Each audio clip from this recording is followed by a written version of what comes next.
Morning, Saul. Morning, Stan. No. I'm gonna go check a phone call. Hang on a minute. Yeah, take your time.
Okay. Too many other activities. I had to take that phone call.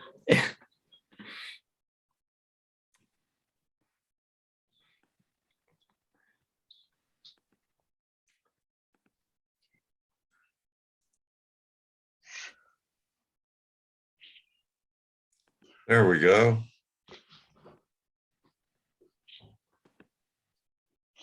There is a transcription.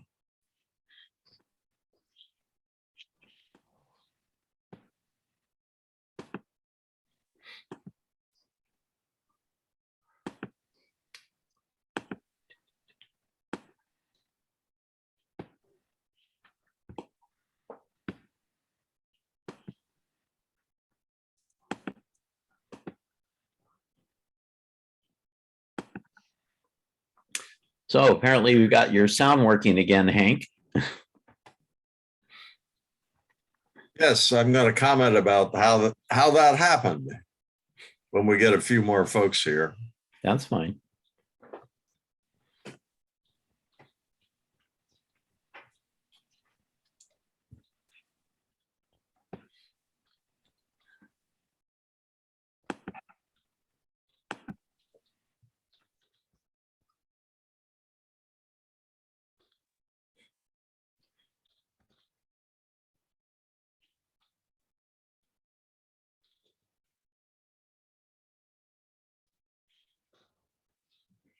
Not hearing Will. He's moving his lips.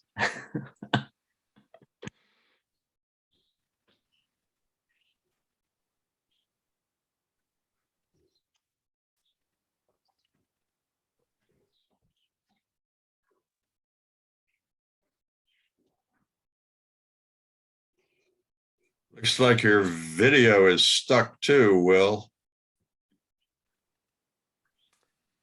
He's got to call Ross's cable guy.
Will may have to use title cards like the old silent movies.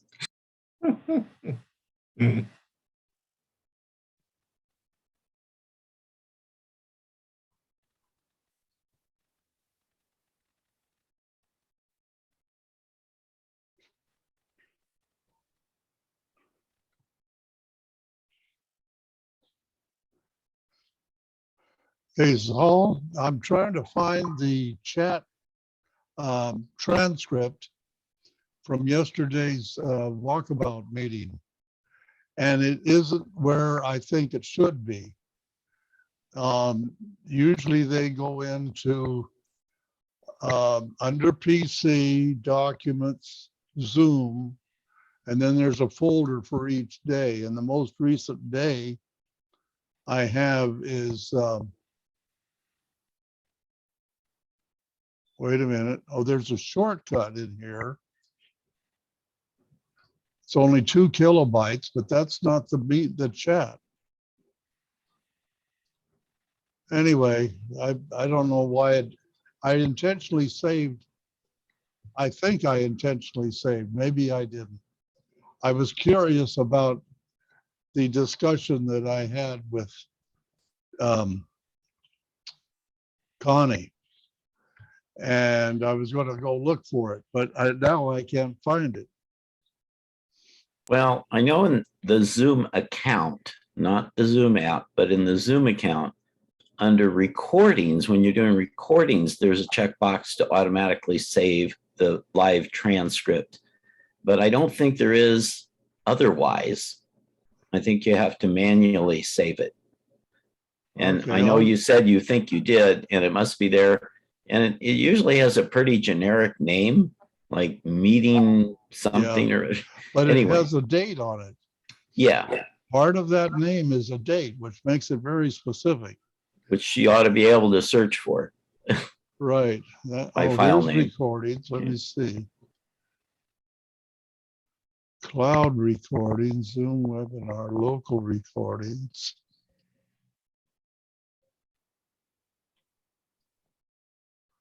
Nothing recent here. Oh well.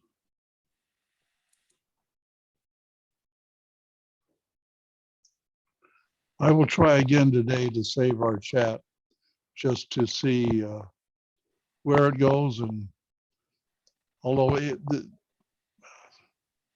Where do you go to save the chat? in the transcript window itself, at the very bottom, it says save.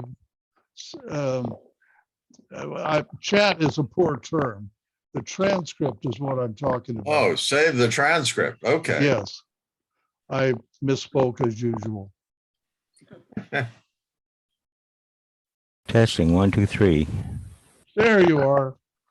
Hello, Will. That sounds good, Will. Yeah, I don't know why my headset isn't working. I'm causing the problems, and it works, but I don't understand why my headset doesn't work. It worked before, so I'll work it out. Well, you got a plan B. There. Yeah.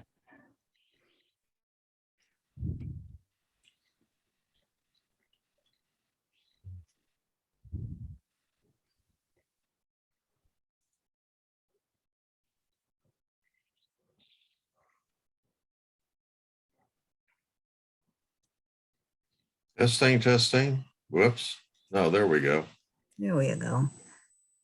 A quick Zoom question.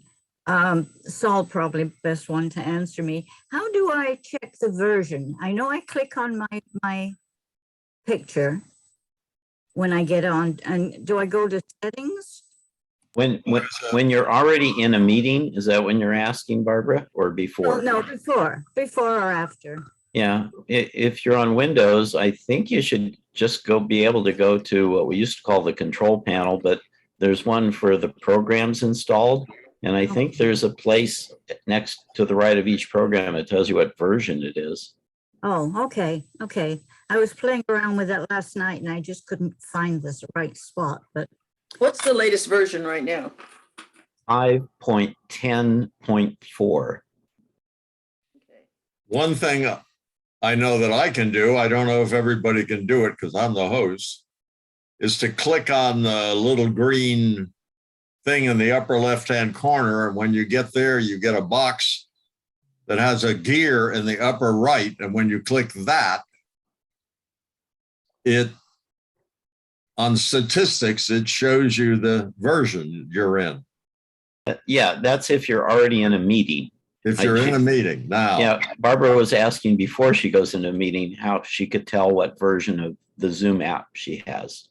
Okay, but in the meeting, when I click on that left-hand one there, it just has restore, minimize, keep on top and close. Doesn't have any information. Yeah, Hank is referring to anything that takes you to the settings in the Zoom app. It could be the little up caret next to the microphone or Yeah. the camera or anything that gets you into settings, and then go into the statistics category. And near the bottom of the statistics window, it will show you the current version you're running. Good, okay. Thank you, Saul.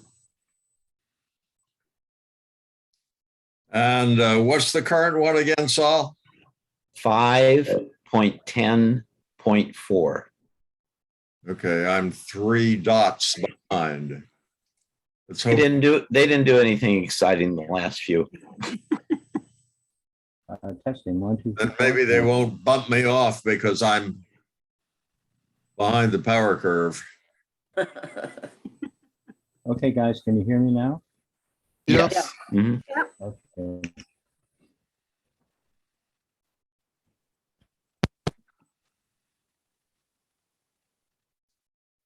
Incidentally, Saul, I found my transcript. It was off on an external drive. And I used I saved the current transcript to find out where it went. And then, oh, that's over on drive O. And that's on my external drive. So anyway, that's where the transcript is. So I'm good. Good. Dan has his hand raised. Hi, Dan, you're, Yes. My version is 5.0.1, and I seem to get everything that I required, so I don't know what's going on. As long as it works. Yeah, as long as it works. has anyone else here been bumped off a meeting the way I have? No. Oh, I've had it freeze and stuff where I've had to leave and come back, but not bumped off. Yeah. The last couple of times, or the last time I got bumped off a couple of times, and then I upgraded my version and didn't get bumped off anymore. I know in the classes that I'm taking, the teacher was saying that another teacher had been bumped off about 8 times during the course of her class, 2 hours. But we never were bumped off. So it's good. Every time I get bumped off, it stops the recording and starts again, which means there's a separate recording afterward, which doesn't work very well on the posting of these meetings on our website. I don't know if the APCUG account allows you to choose to do cloud recordings, but I think that would eliminate the problem because it would continue from Zoom's end, regardless of whether you're, still in the meeting or not. Hank, are you headed to San Diego soon? Yep. Next Wednesday. Oh, welcome back.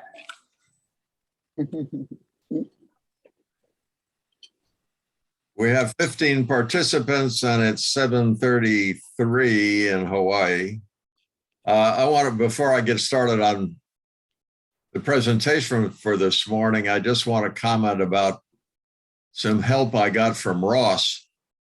I managed to delete my sound on my computer this last week. And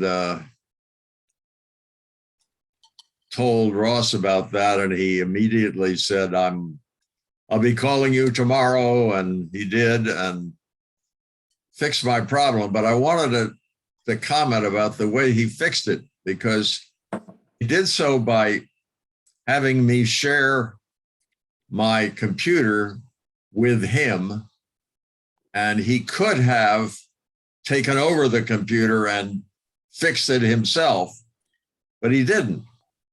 He watched what I was doing, but he told me verbally what to do. And that means that I'm much more likely to remember how I. Yep. So I commend that as a great teaching tool. Mhm. Anybody have any problems this morning with Zoom or questions about Zoom? I like to get those covered now instead of at Q&A later. All right, that's good. We're up to 17 participants. Oh, I thought I might add Fran's daughter's getting married today, so she's not going to make it. Even though the marriage isn't until noon, she probably won't make it. No, I'm sure she's got lots to do. Oh, she does. I got an email from Miriam, and she has a conflict today, so she won't be making it either. I think it's already past noon where Fran is.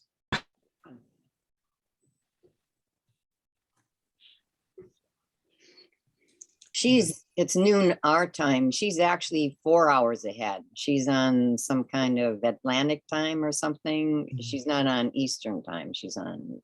Yeah. It looked like she misspelled mountain when she told me what it was. It's Moncton. Never heard of it. Moncton, which is a city in New Brunswick, I Halifax. believe. Really? Yeah. Mhm. Yeah. Where? Moncton, Oh, I she- think it's, Yeah. I think it's up in, New Brunswick, which is New one of the Brunswick. Atlantic provinces of Canada, which may be on, so like there's like Newfoundland time, which is like an extra half hour away from things. And Sounds right. The general hours. vicinity of 4 Nova hours. Scotia, right? New Brunswick, New Brunswick. She's in New Brunswick. Yeah. 4 hours difference. Woodstock, Woodstock, right next to Maine. Yeah, actually, that's one of the places that she's at. I think her practice is in Woodstock. I'm not sure. She lives in one little teeny tiny town and practices in another little teeny tiny town. Okay, well, we're stuck at 17 participants, so I think I will mute you all and then start the presentation.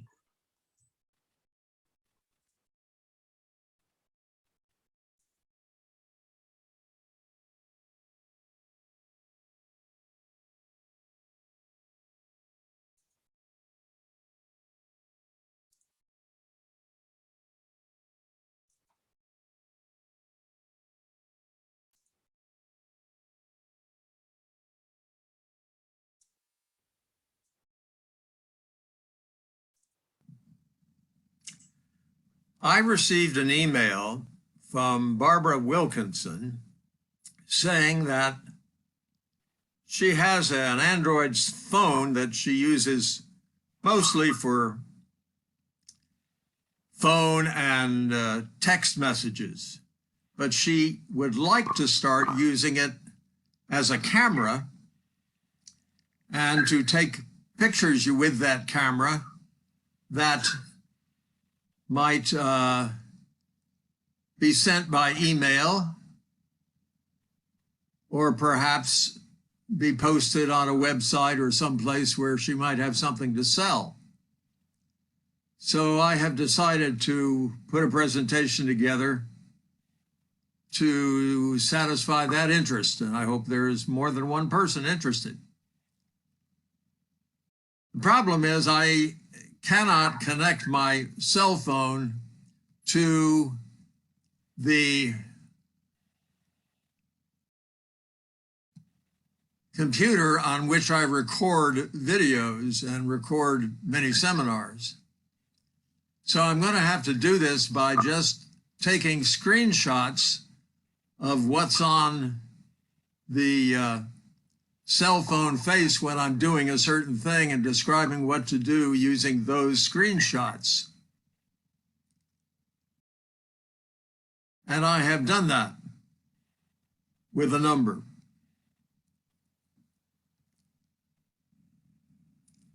Here is the first one. This is a screenshot of the menu that you get when you start your phone and click down here, right there, for the menu. And that includes this icon right here, which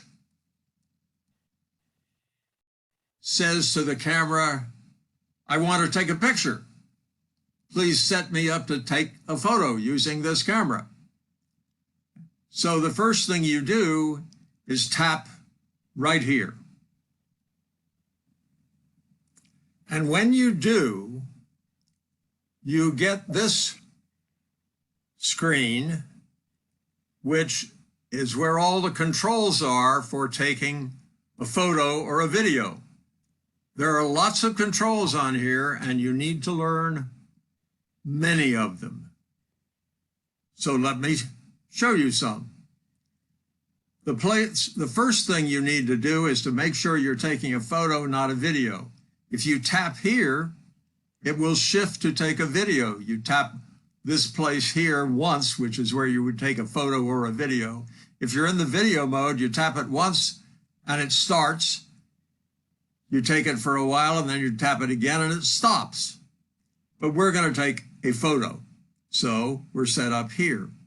Here's a place where you click to take a photo. Here's the place which controls which camera in your cell phone it takes a photo of. This one is being, you're seeing the view you get from the camera in the back of my cell phone. It's pointed down at my computer because I'm sitting at my desk in front of my computer. If I tap this here, it shifts to the camera that points from the front of the phone, and I would be seeing my own face. These two control the zoom. This is a normal view here, and if you tap this one, it becomes a zoom view 2 times the normal view. Up here at the top, there is the place where you click to turn on the flash so that when you take the photo, it flashes. It's grayed out right now because my battery is low. But that's, if my battery was fine, that's where I would tap to take a flash picture. So that's what you see when you take the photo. Let's say you are all set up and you want to take a picture of this, this desktop or laptop keyboard, and you tap here. Then what happens? Well, you hear a little click when the picture is taken, and then you need to go back to your sign-on screen and find the picture. The picture will be in this place called Gallery. So you tap there, and what do you see? You see a set of thumbnails of all the pictures you have taken today, here today, and probably some number of days before today as well. And you get to choose which one of these that you want to share. Well, when you click that one, you get this little set of legends icons down below, one of which is the share icon. That's a universal icon for share. You'll see it in a lot of places. And the next thing you do after selecting the picture, selecting the thumbnail that you want, is you click this icon. And when you click that, I'll show you the next. You will get this view, which gives you the various ways that you can share this particular photo that you have taken. I'm going to share it by email. So the next thing I will do is tap this icon right here that says email. And when I do that, this screen, which is the outgoing email screen, you have to select who to send it to, and they give you a keyboard to pick. I simply typed an H, and since I'd sent many things to myself before, Hank Drake came up here. It doesn't have a subject, but it does have one attachment right there. And when you are done selecting the addressee and checking that there is an attachment, you then tap this little icon that looks like a, I don't know, looks like a paper glider to me. At any rate, that's what sends the email. And when you've done that, you have done your thing, and you will find in your email a message with no subject from yourself, sent from my Verizon Samsung Galaxy smartphone with an attachment. And when you open that email, loading, there's the attachment, and you can download that to wherever you want within your computer, or for the message with some other comments from you to the people that you want to have that photo that you took over on your Galaxy smartphone. I hope that helps.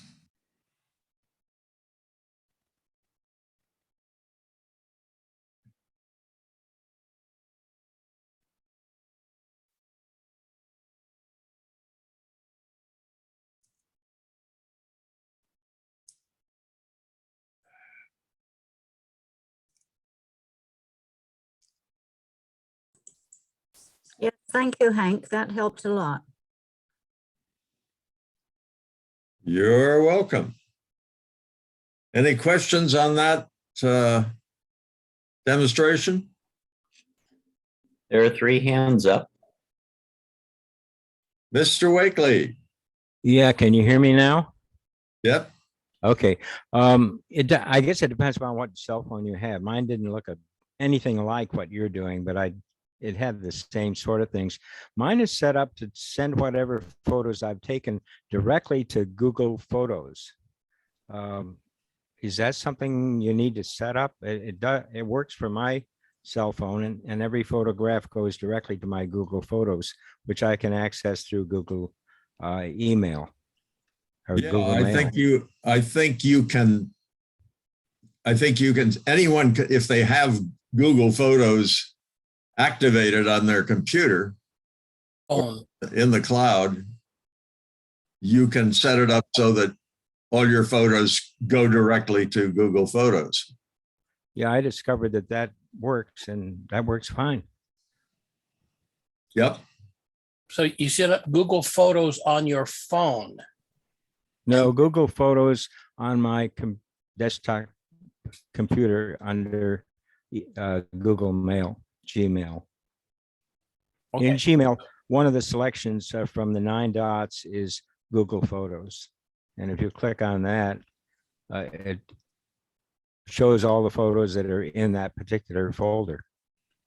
Yes, sir. Yeah. So to begin with, you need to set up Google Photos on your phone. I don't think I Then- ever did. I don't think I ever did that. Can I speak to you, sir, and tell you how it works? Sure. Thank you. So again, you first of all set up Google Photos on your phone. At that point, any photo that you take is moved off of your phone up to Google in the Photos area. Now, on your desktop computer, when you go to google.com and you click on the Photos button and you are signed in with your account, the same Google account as your phone, then you see the photos that you have online. If you want to have a copy of that on your desktop computer, you need to download it. Those are all then, when you're moved off of your phone, they're stored at Google. Can you move them back to your desktop? Yes, but that's a second option for you. You can email them, you can do a lot of different things with them, but they're still resident at Google. Well, let me explain what I did. It's not exactly what you're saying. I just clicked on something on my phone that said automatically move all photos from my phone, not move, but copy all photos that are on my phone directly to Google Photos, which is on my desktop. I did nothing to activate anything other than that. And now they all show up in my Gmail account, where I click on the 9 buttons that bring up Yes. all the other Google Yes. features and click on photos, and Yes. they show up there. So you are on your cell phone connected to a Google account. Apparently, I don't recall ever setting that up. Okay, okay, I'm done. Yeah, I'm done too. Thanks, Ross. Yeah. So, yeah, well, if it's an Android phone, it may have automatically got connected to your Google account when you set up your phone. It could be, yeah. I'm not sure whether anyone has Google Photos activated unless you do it, but I know how you do it. I know how you activate Google Photos. You go, and I'll show you by sharing my screen. You go to, let's see,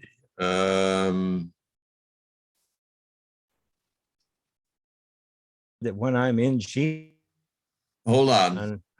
You go to Google Chrome and you click a new tab up here. And when you click the new tab, you can go to all your Google apps with this little tic-tac-toe box. And when you click the tic-tac-toe box, one of the options is Photos. That is Google Photos. And when you click that, I think if you've never done Google Photos before, it will start your Google Photos account.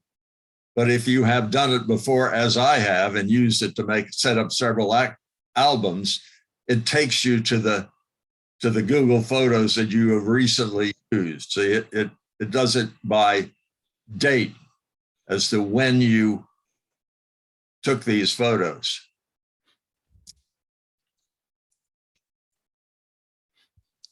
Okay, Will, you're done with your hand up? Yeah, I will. Dan, you're next.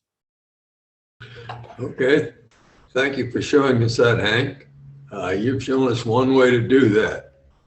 There are many different phones and many different operating systems. And the problem is there's a lot of other ways to do it. That's all I had to say. Does anyone else who has an Android smartphone have a home screen that looks anything like the one that I showed? Mine does not. I've got 2 Android phones and both of their screens look different from each other and different from yours. And mine was similar, but not the same. Mine is nothing like that. Well, I think Dan, you say yours is nothing like that. is yours an Android phone and is it a Galaxy phone? It's an Android phone. It's one of the cheapest phones. I forget who made it. But it's not a Galaxy. That's the brand name, huh? It is not a Galaxy. That's what I'm saying. There's many types of phones. There's many types of operating systems. And there's many ways of doing what you're trying to do. You chose one of them. Yeah. Dan? Yes. Excuse me, David. Yes, I was going to say, when you buy your phone, you usually have a carrier that you're connecting to. That carrier will usually set up your home screen with a bunch of their icons and their preferred setup. And if you're like most people, if it works well enough, you never change it. That's why I've got one phone that actually works with T-Mobile, another one that works with Metro PCS. They have applications that do all the same things, but they're their version of the applications. They're their set of phone, their set of icons, and they all look a little bit different. They will have the same functionality, and it's sort of really up to the user to translate anything. Okay, well, where's the photo app on my phone? Where's the mail app on my phone? What do they look like? And so I think you're absolutely right. There are lots of different ways. The concepts are the same. The details are going to differ. Thank you. Okay. What I wanted to say with my hand up, though, was that you mentioned at the beginning that you didn't have a way of sharing your phone on your screen.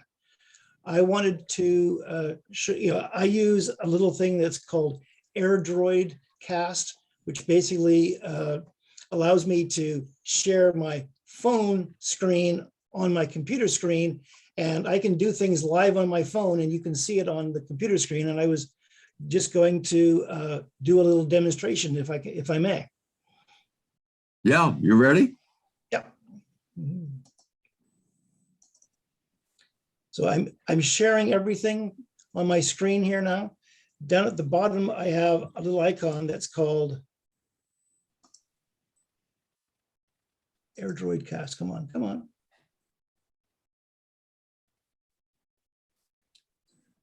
That comes up. We're not hearing you. At least I'm not, David. Okay, here we are. Oh, I am. Yeah, there's a little Airdroid Cast, and then it gives you a little code. On my phone, I got the same thing installed. So I can put that number in on my phone. It says, do you want me to cast to this computer? I allow on this side. My phone then connects. And I can start casting. And now you're looking at exactly what I see on my phone. I can tap the guy at the bottom and you see my home screen, and my home screen looks similar to yours, but a little bit different. My picture icon is that little guy there. I tap on him and I can see a picture of you guys looking at my picture, okay? I can take a photo. I can hit the button there. I get a photo. I can go back to my home screen and my picture icon looks like this guy here. I go to that guy and I can see the picture that I just took. I can tap on that and there it is. And again, just like with Hank, if I want to share that, I can click on the share.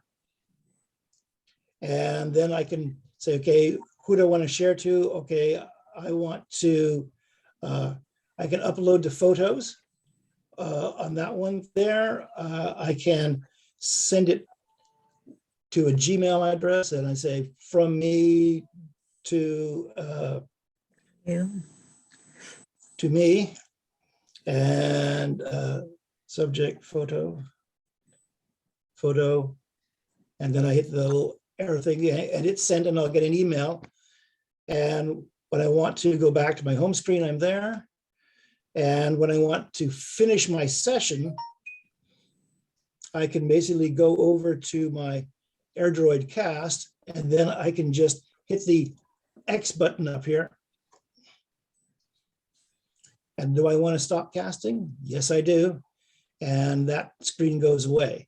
So that's just a little demonstration of how you can do a live demo on a phone. David, what did you call that program? Cast? Airdroid. As opposed to Android, it's called Airdroid. And where did you find that? Did Google Play?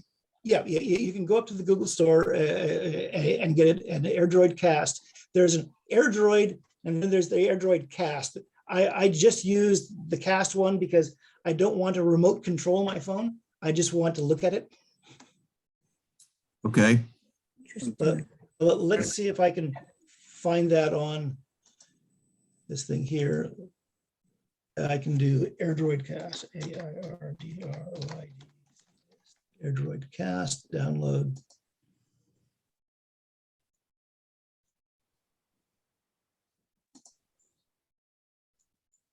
Yeah, and I can get, because there's a Windows part and there's a phone part.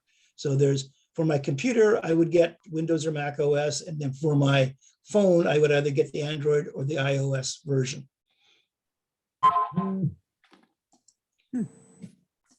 And then I'll stop sharing. Does that make sense for people, Hank? Yeah. Yeah. Airdroid, AIRDROID. Yeah, it's a play on the word Android, but it's Airdroid. Yeah, got it. Okay, David, you're done. Your hand has been pulled down. Patricia. I just wanted to comment that your phone, Hank, looked a lot like the iPhone. And I know it's an Android, but I don't recall what brand of Android you said. Was that a Samsung or what? No, it's a Galaxy. It's a Galaxy. Oh, okay. All right. Thank you. Which is a Samsung. Samsung is a manufacturer. Galaxy is the model. Oh, okay. All right. Thank you. Thank you, Ross. I had forgotten that. A Samsung Galaxy. Mr. Follis. Not much. Most of my comments were taken care of by others, thankfully. I just wanted to point out that it was interesting because I don't get to see other people's phones very often, to see that the same function has a completely different button. My camera button, which is always on my desktop, so to speak, of my phone, is quite different, as was David's camera function button was quite different. So the look of the buttons was completely different. The functions were very similar, being both Android, but the way they implement it is defined by the manufacturer. And so that made a slight difference. Well, a difference. I don't know, slight or great. Thank you. And I'd be happy to, if anybody wants to take a photo of their screen. Oh, by the way, how do you take a photo of or a screenshot of your phone screen? The way I do it on mine is you press the power button and the sound down button, which are next to each other on the phone at the same time. And as you do that, you take a screenshot of whatever is on your screen at the moment. And then that shows up on in your gallery. If anyone wants to do that for a phone that they think has an interesting home screen and send it to me, I'll post them whatever I get in the next week. Mr. Ross. So as Dan mentioned, that each phone, depending on where you got it and what the vintage is of that phone, the screens will look different and the buttons have a little different operation.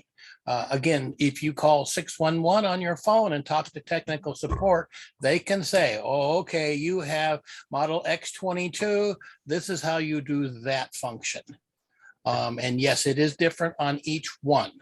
My phone now is a Google Pixel 5a. I got that about 2 years ago. I was having trouble with my older phone. I got an email from Google and said, you can buy a phone directly from us. And it was the 5A and it was $350, which is a pretty good price, I thought, for the smartphone. It was the top of the line. The 6 was coming out, but all I needed was the 5. So you might look, if you need to have a new phone, you might look at the Google phones themselves. Being from Google, I don't have extra apps on there from an internet provider. And they're pretty generic as far as how the functions work, because again, it's straight from Google. When you buy it, they're called unlocked phones. You can buy Apple unlocked phones or Android unlocked phones, which means there's no affiliation with any internet provider. But you can take your phone to whatever internet provider you have or cell phone provider, and they will activate it for you. That looks like a good way for me for right now. Thanks, Ross. Della. Della, you are muted. Okay. I just download the Airdrop, and it says you can transfer files between phones, computers, and the web. How do you do for the web? Does anyone know?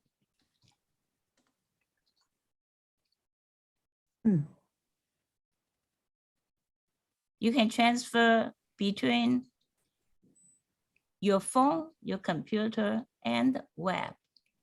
You can transfer files. Is that what you said? Yes. I think what they're implying is that you can take files that may exist on your phone and transfer them to your computer, or you could transfer them to what we call the cloud, which is a file server that is out in the net on the network. I think that's what they mean when they say the web. The web is clouds. Okay. Yeah, cloud storage is what I would think. Okay, thank you. Yes, Ross. I just looked up Airdrop, and it's for iPhones, iPads, or iPods. So it's an Apple-based device. So that is something that Apple and or your internet provider should be able to help you with. It's a way to transfer files from one device to another. I would wonder what is much different between that and iCloud. So if you have iCloud on your phone, and let's say iCloud on your desktop, Mac, or laptop, then you're going to transfer files back and forth and have them there available through iCloud on your other devices. Thank you. I don't see any more hands. Okay, then I think we're done with questions and answers and comments about this presentation about phones for this morning. And we can shift to general Q&A if there are any Qs. Okay. There's a hand. Oops, no. There's Alex. Go, Alice. I just want to know if anybody knows about the, it's kind of like malware bytes, but it's ETEC. Yes, that's called ESET. It's an antivirus company. It's here in San Diego. It's been around for many, many years. I've dabbled in it a little bit over time, but it never seems to be strong enough to me to say I want to use that. Malwarebytes I use on a daily basis and would stay with that.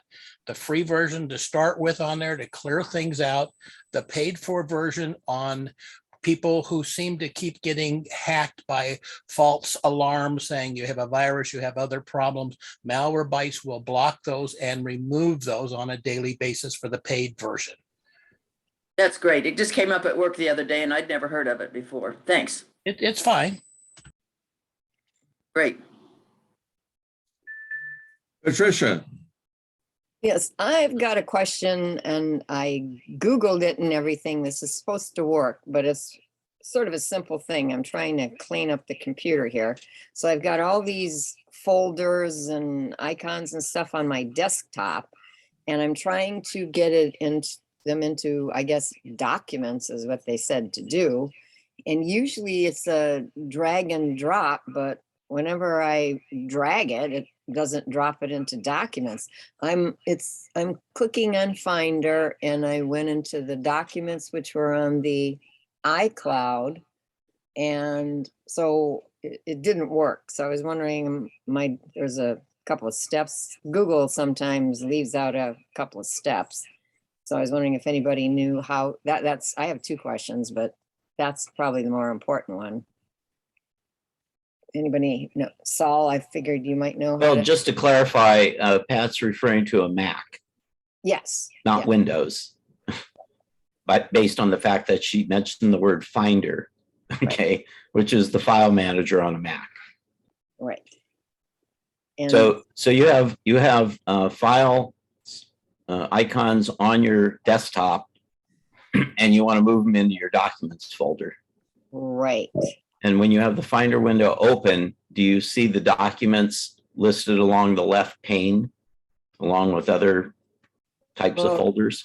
Actually, the documents is they're in the middle. Well, you've got your menu, then you've got documents, and then it's dropped down from there, and then the date modified and all that, and the fact that they're in the cloud. But I'm not sure. I tried to put them up on the top, and then I tried to put them in the bottom, and they just keep popping back on the desktop. I don't see them on so I was wondering how you do that. Yeah, I'm just saying normally in a Finder window, there's a left pane and it has a lot of folder or choices over there. You might like applications, documents, downloads, things like that. Do you see the documents folder over there is what I'm saying? Yes, yes. And so you should be able to also then take the icon that's on your desktop and drag and drop it, like you said, into that folder in the left pane, and it should move it over there normally. Yeah, I'll try a different folder, but it didn't do it to the last one I had. Just drop it anywhere in there. Well, you could just drop it onto where it says documents to start with. See if it moves it off the desktop. Well, maybe it was that one that I was trying to put in that kept popping back out, because I tried another one and it did go in. So could you share screen and show us how it's done?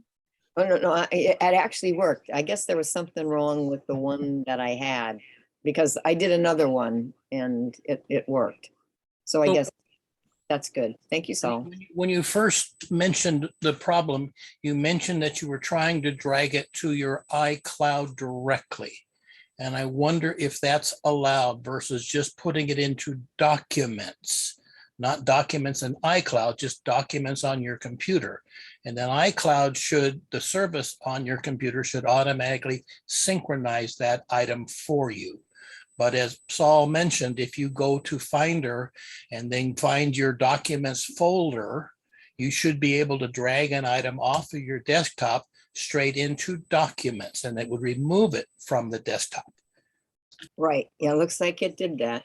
My documents folder is under the iCloud menu. Yeah, but I don't know where the other documents might be, though. Then you need to click on the down arrow. I was working with a customer yesterday that was having problems with the Finder because she was looking only at iCloud, not to the ones on her local computer. It's an accident? So you want to look at when you are looking at Finder on the upper left, you need to set, it shouldn't say iCloud, it should be your local computer. No, when I look under Finder, what I get is the favorites and a bunch of stuff under that, no documents. Then I have iCloud, then I have locations, then I have tags for some reason. I guess I did tags at some point. And that's all I have. But So anyway, you need to click on where it says iCloud or locations and find your local hard disk versus iCloud. directing you to iCloud to begin with. And you need to say, Finder, I want you to use this as the basis, what you are showing me. Okay, but everything that's in the iCloud documents should also, well, I have Pat's iMac and I think that's where all my documents are. So, but everything that's in there should also be under documents, right? I would have you put it directly into documents, not trying to put it straight to the iCloud. Okay, all right. Thank you. Now, my second question had to do with Facebook. And I'm on Facebook because my son put me on Facebook. But every now and then I'll get something on Facebook. You know, they come into my Gmail. That's how I do all this stuff. So is there a way that you can email a Facebook message to someone else who may or may not be on Facebook? Usually in Facebook, there is a place called Messenger. And there you can communicate with other people that are on Facebook. But what do you want to do? Move something from Facebook to an email? Yeah, somebody sent me something, a quote or something like that, say, or a poem or whatever. And I wanted to send it to some other friends who may or may not be on Facebook. So I was wondering how you do that because, you know, I couldn't do Well, it. So I'm- If you're not on Facebook, I'd suggest you just copy it. Put it on your clipboard and then put it in an email. I don't do Facebook though. I mean, something directly from the Facebook that showed up on my Gmail. Can I take that from my Gmail and You can use the equivalent of snip that we have on Windows and snip that particular picture or whatever it is, and then send that out as an email. You That's say it's what I would on recommend. Gmail, Patricia. Does that mean it came to you as a Gmail message? yes. Then you can forward that to anybody else Yeah, it didn't or work. forward any other Gmail message. Yeah, it didn't work and I forgot exactly what the message was, but I couldn't do it. So I was thinking of doing something like what Will said. And so I have a bunch of those, but I thought there must be an easier way. You should be able to just forward any email that you get. Yeah, for some reason or other, Facebook stuff doesn't seem like it works, but So when I'll go practice some more. Maybe I missed a step or something. the email that you're getting from Facebook is a link back to Facebook. So when you send that to somebody who is not in Facebook, they can't open that link because they don't have an account with Facebook. Oh, okay, that makes sense. So that, as Hank mentioned, or you need to go into that particular item that you're looking at and find out how to copy the information out. Highlight, right click is what I would do in Windows, and then open up an email and right click and paste. And then I can copy that information out of from wherever it is into an email. Okay, all right, yeah, that makes sense. Okay, thank you. Got some And ideas. once again, the cat got skinned a different way. Well, whatever, Mr. something Wakely. worked though. It's the difference between sending the information itself and sending a pointer to the information. Say again? It's the difference between sending the information itself or just sending a pointer to the information. If they can't follow the pointer, they can't get it. Whereas if you send them the information, then they have the information. See, that's what I want to do, the latter there. Yeah. Copy and paste, copy and paste. But the person is not in Facebook, so that's why you can't just send. Doesn't matter. Doesn't matter if you're Copy and paste, that's true. if you copy and paste it. It doesn't matter whether they're on Facebook or not. Yeah, I'll try the copy and paste routine.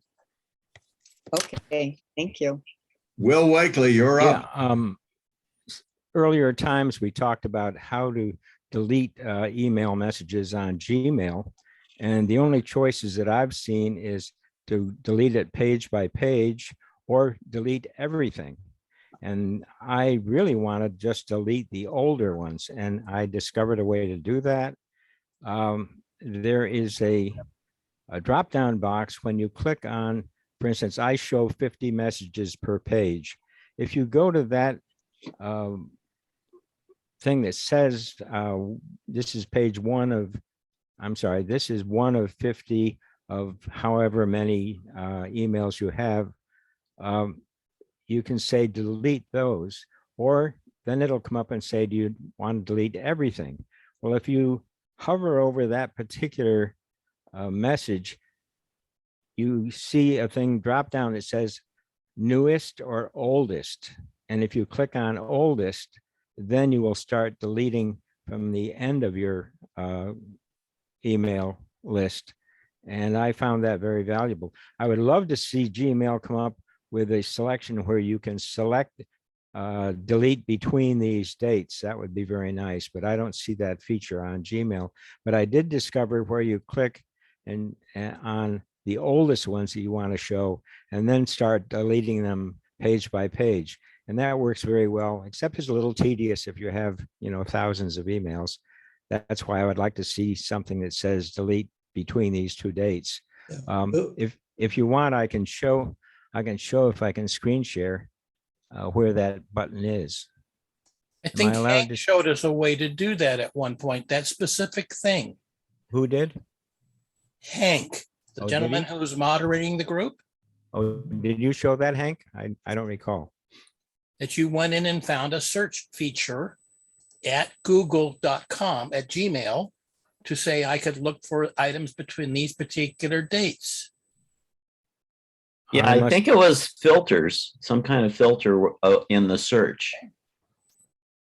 Okay, I must have been asleep that day. Okay, I can share my screen and show you a little bit how that works. Go ahead, Okay. David. Up here on the search, you just say older than. And basically, you could say older than 4 years or whatever it is. And it will load everything that's older than, and then you can just say, select all of those and delete.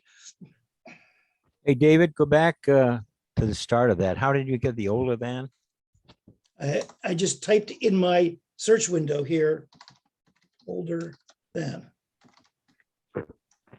Oh, okay. I don't think I've ever seen that in my search window. Yeah, it's something that if you, in your normal search window, if you click over there, it says, date within day, something or other there. But there's other things you can do. And one of the things is not in a dropdown. I found that, but you can just type in here as part of the search features that are not, basically you could say, older than, or I could get anything from a particular place, or I could look for something that had that in them, but it's just part of the search. And that's one of the things that is not advertised in their drop-down menu thing here. Everything I've seen in search name. Yeah. So that's how you can do that.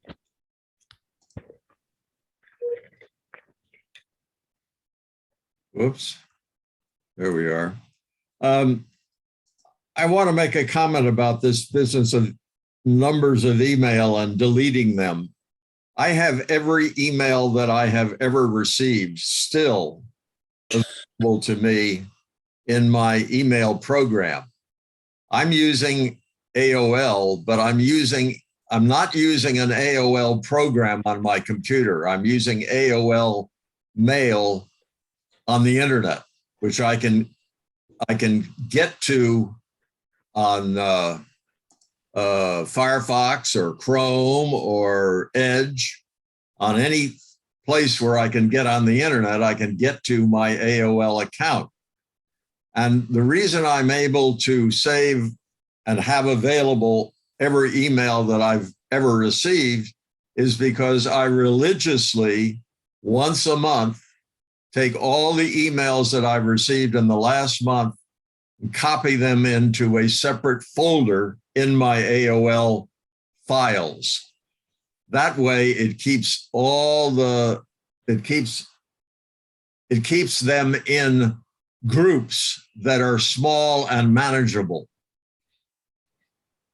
I have no idea whether that works just as well in Gmail or in Yahoo or in any other kind of email program, but I suspect it might help if you keep organizing your past emails into small chunks. End of preach. Mr. Stanley. Thank you, Hank.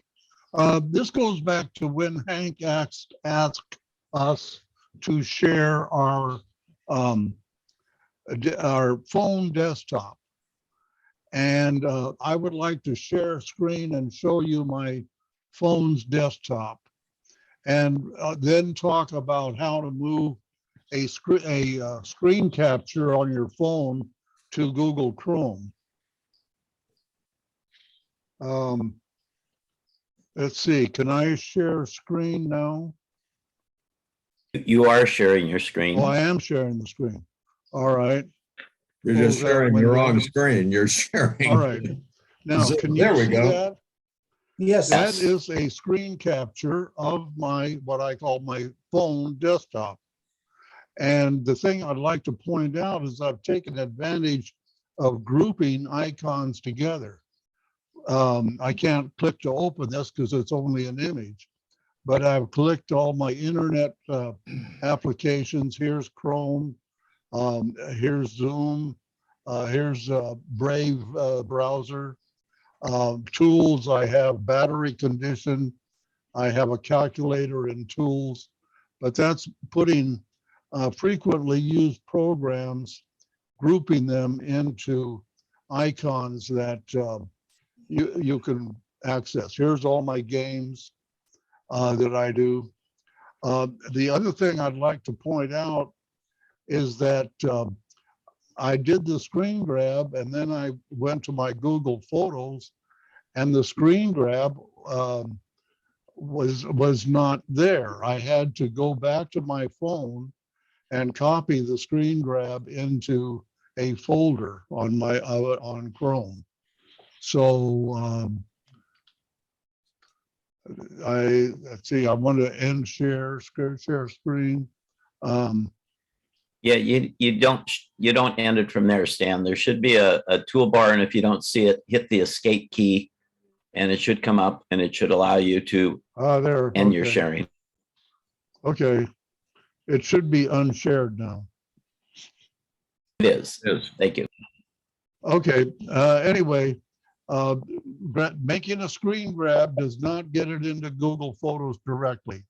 It seems you have to copy it and put it in an album or something like that. Patricia. Yes, this may or may not help Will, but when I have to do like lots of 50 on my Gmail, if you hit the control button, I think if you hit the shift button, then pick out the ones you want, they'll take all of them. And if you want to save one or two in between, you hit the control button. You start at the top and go to the bottom, hit the control, and then you can delete the ones that you want to save and do it that way. That's how I do it. I can do it like 50 at a time, which if you got thousands, that may not work too well, but if you got just not that many, that helps me anyway. Okay, thanks. Thought I'd throw that out there. You done, Pat? Yes, all set. Thank you. Ross. So on your comment about email, Will, excuse me, Hank, if you're saving all of those emails to AOL, so there's not a copy on your desktop, then I am concerned, because that's, to me, one covenant of backup is you need to have a copy local and you need to have a copy on the web. Unfortunately, all of the providers have had hiccups in their systems where they go, oh, sorry, we lost information from here to here. You'll have to recreate it. So if you do those backups like you're mentioning, and again, if there's a copy of it on your computer, you're good. If it's only at AOL, I would be not happy with that. I would want to have a copy local. The next comment I really wanted to have was that this week, Apple has released that you can buy parts to fix your phones and Apple devices. You have to jump through some hoops to get them. The parts that you get are then serialized to your device. So you can't just buy 3 screens and put them on whatever phone you want to put them on. You have to put them on your particular device, but at least they're opening that up. I use a company, and it was specifically mentioned in the article about UBreak iFix. They are a company that I've used. They're a chain. There are 5 or 6 of them, at least here in San Diego, where they can fix virtually any electronic device. If you're having trouble, say, with the battery in your phone, and your phone is, say, less than 3 years old, then I would consider spending $100 to fix the battery, which, $50 to $100 is what it should cost to replace that. If it's more than 3 years, I would save that money towards a new phone. Of course, you can replace the battery, but again, I would recommend that you get a new phone. One of the new phone features in the last year or so is the 5G range that is much faster. That's a free service. It's out by all of the suppliers, and 5G is much faster than the normal 4th generation internet speed. You have to be relatively close to a 5G tower, but they're more and more going up. That's it. Thank you. Grace Johnson. I have 2 questions. Stanley mentioned screen grab, and I don't know exactly what that means. I would say that's what Hank was talking about earlier when he mentioned that he did it with a certain keyboard power and volume up or something like that combination. In my case, it was a power button, which comes up with a menu of different things you can do, one of which is restart the phone, another of which is screen grab, screen capture, or something to that effect. On most computers, there is a key which says PRSC, meaning print screen. And that takes a copy of whatever's on your screen at that moment and puts it on your clipboard.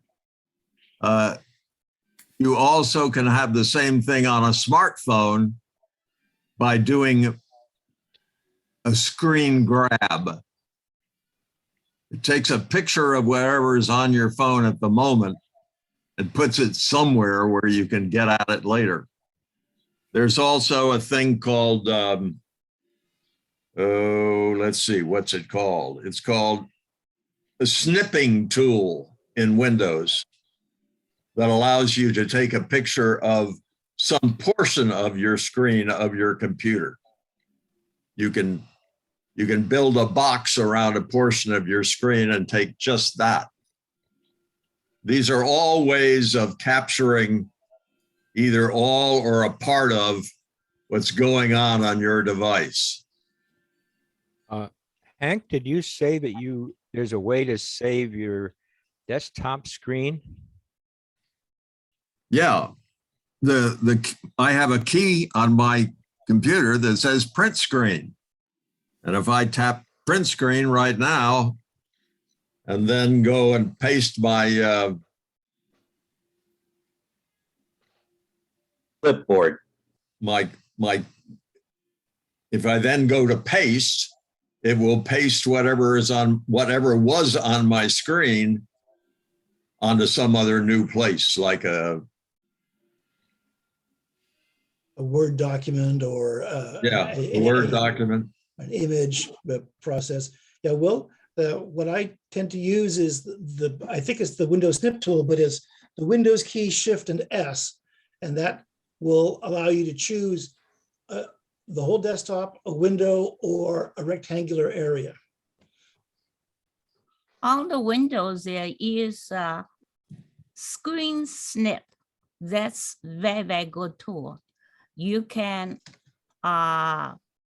use that and select any portion or a picture or document and click. Then it's copied. Then you can paste on your Word document, or you can paste on Photoshop document. The difference is Photoshop documents, Word documents, Photoshop will give you a higher resolution. Sometimes the words not clear. If you paste on Photoshop document, it give you more pixel. You can see much clear, but you can easily paste on Word document. So you have a copy of that information. Here's an example. I'm sharing my screen now for just a minute. While someone was asking, how do you do that? I typed on the print screen key, which by the way is up in my function keys list on this laptop, this to the far right of F12. And then I pasted into a blank Word document whatever was on my clipboard. And that's what you're looking at. Thanks, Hank. I've never used the print screen button. I haven't either. So I Very, just very learned good. something new. Excellent. Very useful. See, all sorts of things you learn here every Saturday morning by accident. My second question was with the threat of cyber wars and everything happening, is a backup in the cloud sufficient, or should you have another backup place as well? Ross, you have some strong opinions on backup. Do you want to answer her question? Sure. The more backups, the better in general, but it needs to be something that you can maintain and take care of easily. Hello. You can have an external drive plugged in to your computer, and you can run a number of different backup programs that say back up all the information in this computer and put it over there. You can set it up on a schedule to do that automatically. My preference is for people who aren't as sophisticated with the computer, but need to make sure that they have a good backup of information on site and at a cloud. I would have them use a program called Carbonite. It's in a range of $100 a year. It will back up all of your information on your computer to the cloud. And there's one that's another $10 or $15 a year that will make a second copy of that information to a hard disk at your place. It takes a little bit to get it set up. They do have good technical support and can help you with that, getting it set up. And then if for some reason the backup doesn't work, you will get emails from them saying, hey, we haven't got anything from you in 6 days, 8 days, and then they can help you get that information going. There are ways to do it that you do it manually. And I too many times I go to visit people and say, okay, you have a backup? Oh yeah, it's sitting over there on the shelf. When was the last time you plugged it in? Oh, a year and a half ago. Well, so we can get the information from a year and a half ago. So to make it take all that responsibility away from the user is what my preference is, so that the backup program itself does that automatically for you. And that's Carbonite. Carbonite is the one that seems to be the easiest for people. Again, it's $100 a year. but it does a very, very good job. So it depends on what it is you want to do. There are programs that you can purchase or use the program to say, I'm going to back up information on this basis every night to my external drive and also copy it to an off-site location. And then you have to maintain that you pay for somehow for that off-site location. And it can start to get complicated. So again, Carbonite does all that thing where you have the backup automatically set up. It will back up all of your files to the cloud, and then you can go anywhere that you can touch the internet and get that information back. So if you look at it, that your local computer is one copy and the second copy is at Carbonite. So if either one of those goes down, you still have the second one to get to. And the third way would be if you said, I want to spend another $100 on a disk drive and a little bit more money for the program, you plug in a drive into your local computer and tell Carbonite, this is where I want you to put that second copy of the backup. Thank you. Ross, it doesn't back up your, as I recall, unless you pay extra, I guess. Depends on what version of the program that you buy. That is correct. The one that is the basic version of the program backs up all the data files under your username. Does not back up the windows or the programs or serial numbers or anything else. But again, for a little bit more, they will do that to themselves up to Carbonite and to your external hard disk. If you want to say, I want to have everything backed up to this drive. And it will do that. To me, the more important thing is at least get going so it has all of those data files. I can get the computer back up and working. I can get all the programs back. It can take some time, but I can get those. I can't get your picture from high school that you had stored.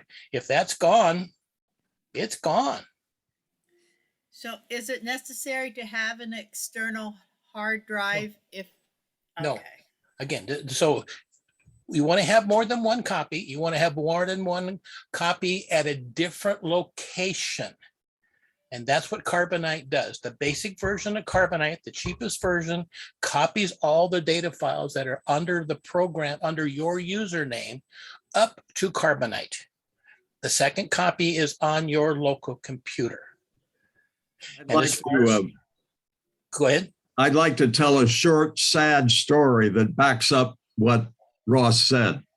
I have told Ross and all of you here of my great system for backing everything up, which is to have an external drive that's connected to my computer always, and to have a program on my computer that automatically backs up any file that is changed or new to that external drive.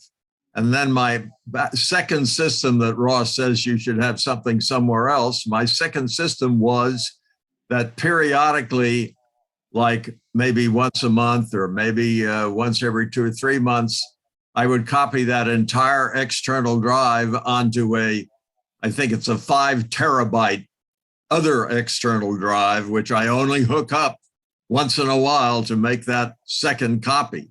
Yep. And I have a spreadsheet which I change about once a month, which I really have enjoyed using. And I went to look at it on my computer a couple of days ago, and the file was very small, and I went to open it and it had nothing on it. So I went to my first backup, the one that's hooked up all the time.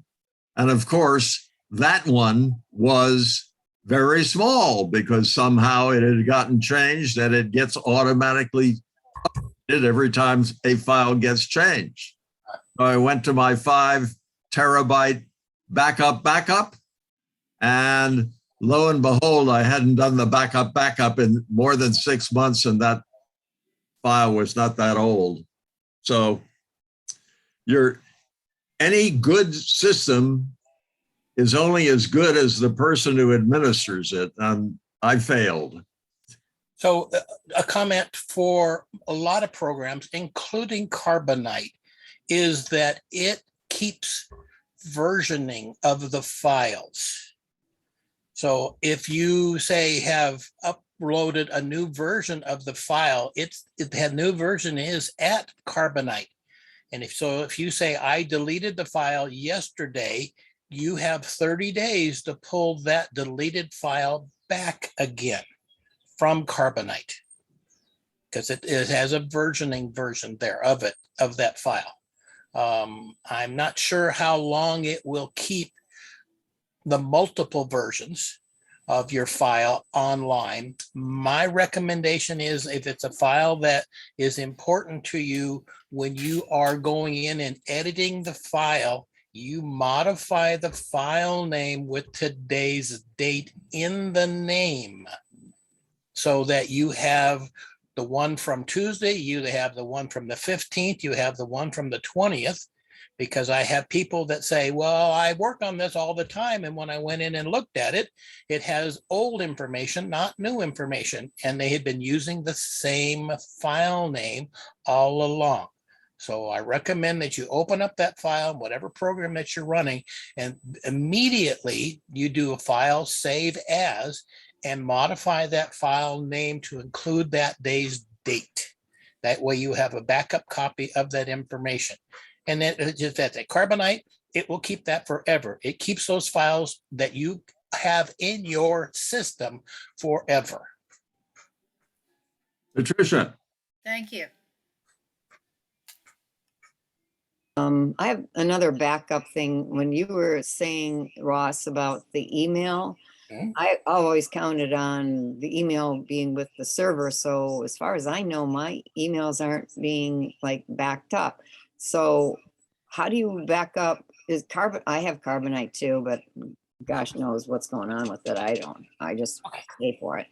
So go ahead. With email, it depends on your email program. I strongly recommend the use of the Microsoft Outlook, because Microsoft Outlook then keeps a copy of all of your mail on your computer in a file. You can also do manual backups, like Hank mentioned, to say, okay, I want to go in and create a backup of this piece of the information, and it will put it into a file, and you put today's date or whatever you want on there. But again, it's a copy that's on your computer that you can, with the computer not being connected to the internet, go back in and recover those emails. All of the other services want to have you keep their email with them. And if they have a hiccup, which again happens with all the providers, I'm not saying AOL is worse or better than the Microsoft. It's you're relying on them, and they all can have a problem. You need to have your own backup of the information. Even if you're in Apple and you use an Apple email, that information it's all susceptible to going away. I would use Outlook, and then from Outlook, it keeps a copy of that information on your computer, and then you can keep that information backed up either through Carbonite or iCloud or something else. It's a data file that you then back up. Okay. All right. Okay. Thank you. And Ross, I was just going to say that, I've had Outlook for many years, and one of the things that I always have set up is mail that's more than, I'm not sure, 3 days or 60 days, it automatically gets pushed over into an archive file. Okay, that's a rule. Yeah, a rule. And then about once a year, I basically take that archive file, or I start a new archive file. So that old archive file basically becomes something that I can go look at, but it's not taking up space, because if you get a multi-100 gigabyte archive file, sometimes it's slow to load and slow to look for things because they're so big. Yes, within Outlook, it creates what's called a PST, which is a local copy of that email that you can open that PST file up and extract an individual email. The newer way for most of the providers have access to your system, you create what's called an OST. That's more difficult to get open. But if you do your manual backup, you do your manual archiving to a PST file, you can do those and then back those up and move those to whatever else you want to do. Yeah, basically, it's archive storage that I can, you know, and basically because, like you were saying before, if you just tag things with dates or years, basically you're doing your own versioning system in essence. Right. Now, So I've got, you know, a PST file that's my 2010 and my PST file that's my 2015 and my PST tile. And then right now I'm generating stuff in my current inbox and they automatically get pushed to the PST file. And come next year, I'll close that off and start another one. right. And unfortunately, email is more complicated and it does require some maintenance on your own. It just won't happen automatically with any of the services that I'm aware of that will do automatically archive, automatically backup, so that if their system crashes in some manner, that they can get that your old stuff back. In my operation, what I have is a backup drive that's called a network appliance, NAS, and it has its own username and password to access that information. So if I was to get compromised where I get a virus in there that will lock all the files up and require I pay them money or they won't let me unlock it, they would have had to have found the NAS, which is not too difficult, but they would have had to crack that username and password to get in and encrypt the files. And the only other thing that's good about that with the NAS and or large files is most of the encryption programs do not work on trying to encrypt large files because it just takes too long. They will encrypt the smaller files and then scare you enough that you will give them money. Which can work because it's pretty scary. It is. Okay. Well, everybody, I think it's been a good morning. And I'm ready to go do something else. I've got a tenant coming in so that I can leave this terrible place in Kailua, Hawaii, and come back to that other terrible place in San Diego and see you all. Closer, anyway. Jim Fagachi. You're muted. I have a question. On my screen, I see 13 participants, but down in the participant icon at the bottom, it says there are 18. And there have been a person or two talking that does not have their icon or picture up on the screen. Can somebody address the discrepancy? I think I can.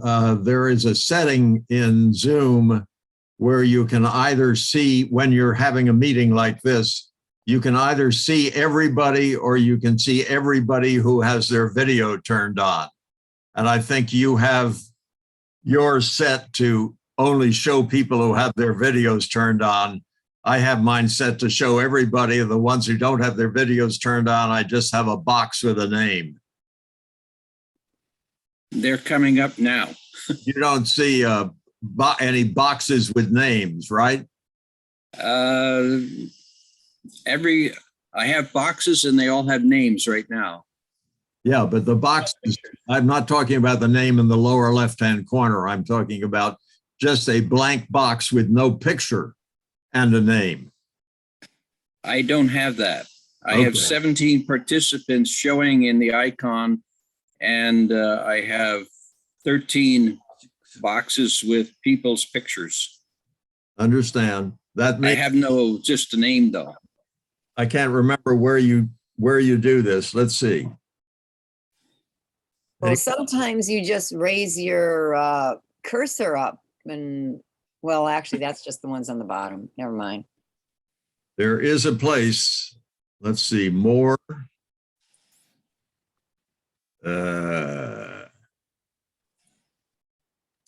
I cannot find this. Maybe it's in, I see. I clicked on the participants caret and it brings up a list and it shows 15 participants. And some of them have their video camera with a red slash through them. yeah. I don't Oh, shoot. remember how to reset this so I show only the ones that have their cameras on. Hank, I know there's a way to do that. Yes. in the Zoom app, in the settings, it's in the video area, it says hide participants without their video on. It may Yeah. be that that box is not checked on Jim's Zoom app. And where is that? In Under the video. Zoom app settings, under the video category. Oh, okay. Settings. In other words, you get to, yeah. You click on settings and then video, and then it says,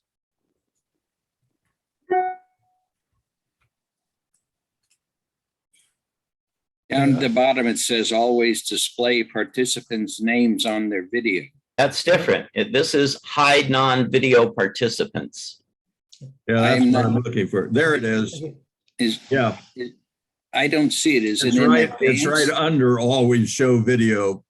So if you hide non-video participants, I can share screen and show it. yeah.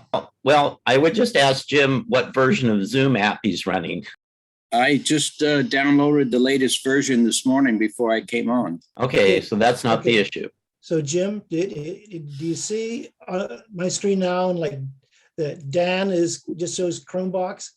If I click this thing, hide non-video ones, then all the ones that were just, that didn't have their video don't show. And if I unclick that, then the ones that were just a name show up again. So that's the control that's changing the difference. It's in the video settings. And it's Okay. down a little ways. It's right under always show video. And then there's a button that says hide non-video participants. If you want to Okay. see non-video participants, you don't check that. You don't hide them.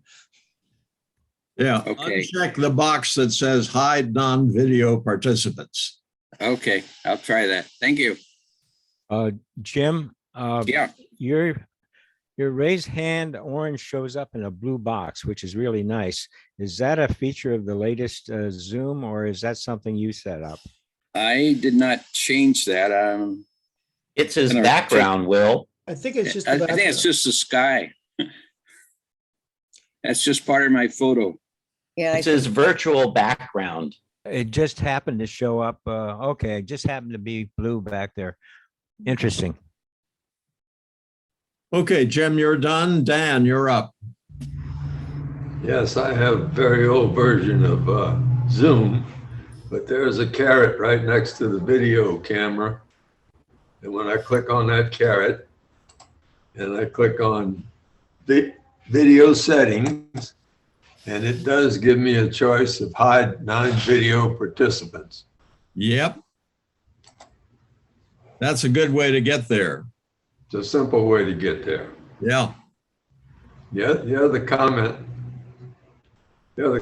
I had is I put Windows on a machine this week. Didn't like it, but I did. And I decided to put the Chrome browser on it. Windows did not like that. They gave me a message that Edge was a better browser than Chrome. Are you surprised? I Who was made surprised the that they Windows? made a comment like that, but they did. Well, so who makes Windows? Microsoft. Microsoft makes Edge. So they're advertising their own stuff. And yes, they're trying very hard for you to use their programs. They will go in and change when you do an update to Edge that says your PDFs will now be opened up in Edge. Chrome does the same things. It will take it away from what you had set up to say Adobe is what's supposed to open it up. they all are getting more forceful and trying to get you to use their applications.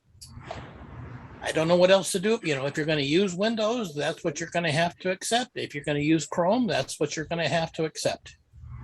I understand that. I use Linux. So Well, but it depends on what programs you want to run. yes. Paul, I just thought I'd leave you with this thought that for your original presentation today and the variation of icons on different people's cell phones, smartphones, probably every application we use on a computer with the little icons for what they do, for file save, is still a 3.5-inch floppy disk. It's universal. Okay. Does anybody have one? yeah, well, I have boxes and boxes of those things. And I But remember I can't play any of them. and I remember the 5.25s, and I remember the 8-inch floppies. Yeah. I think I finally got rid of mine. I computed, there was this new computer museum that we were getting, and I donated all that stuff to them.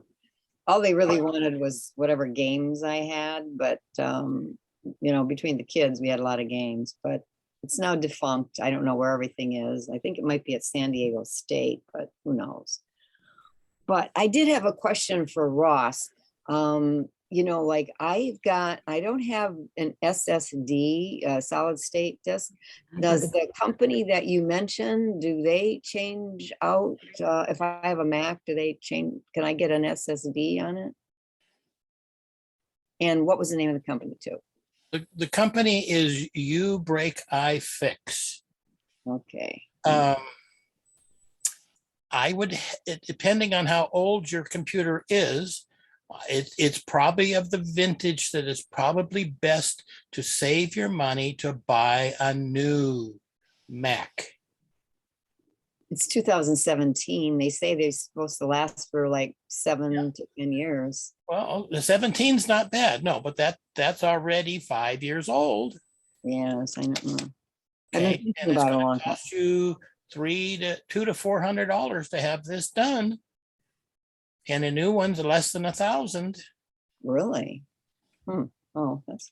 Go to Costco.com and see what it is it costs for a new iMac or a new Mac Mini that you would plug your just standard monitor into. And then you can have the same functions of an iMac. The M1 chip, which is made by Apple, is considerably faster than what the chip is that you have in there. Can you put an external hard disk on your computer that has all of your information, the operating system, the programs, and the data files? Yes, but it's diminishing returns. It's kind of like putting a new engine in the car versus buying a new car. Excuse me, everyone. I have to go meet a tenant, so I'm going to assign someone else as host and leave. See you next week.